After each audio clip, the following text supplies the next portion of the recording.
దేవుడు సమూయేలు ద్వారా దావీదును అభిషేకించాడు. దేవుని అభిషేకాన్ని స్వీకరించిన తర్వాత నేను రాజుని అని సౌలుకు వ్యతిరేకంగా పోరాటం చేసి ఏ విధమైనటువంటి ఇబ్బందిని కలిగించకుండా మరలా తిరిగి తన గొర్రెలను సంరక్షించుకోవటానికి అడవిలోకి వెళ్ళిపోయాడు. యోగ్యులు సమర్థులు ఎప్పుడూ కూడా అణిగిమణిగి ఉంటారండి. అనవసరమైనటువంటి హడావిడి ఆర్భాటం చేయరు. కాబోయే రాజుగా దావీదు అభిషేకింపబడినప్పుడు నేను కూడా రేపో మాపో రాజునవుతాను, నాకేం తక్కువనే వెర్రవీగుడుతో అతడు వ్యవహారం చేసి పెద్ద చిన్న లేకుండా వ్యవహారం చేయలేదు.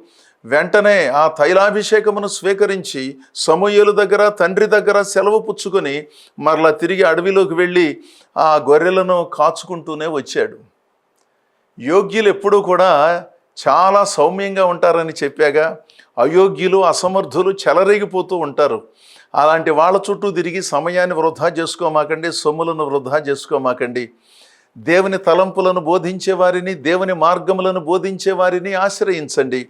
దేవుని ఆలోచనల చొప్పున మనము నడుచుకుందాం. దేవుడు నడిపించే త్రోవలో మనం ముందుకు వెళదాం. అప్పుడు ఆరోగ్యము, ఆనందము, సమాధానము, సంక్షేమము మనకు, మన కుటుంబాలకు, మన సేవలకు సంక్రమించి మనం దేవునిలో వర్ధిల్లటానికి అవకాశాన్ని కల్పిస్తుంది. అందుకని దేవుని తలంపులే మనకు ప్రధానము. వాటిని మననం చేసుకుంటూ, అర్థం చేసుకుంటూ ముందుకు సాగుదాం. దేవుడు మిమ్మలను, మీ కుటుంబాలను బహుగా దీవించునుగాక. ఆమేన్.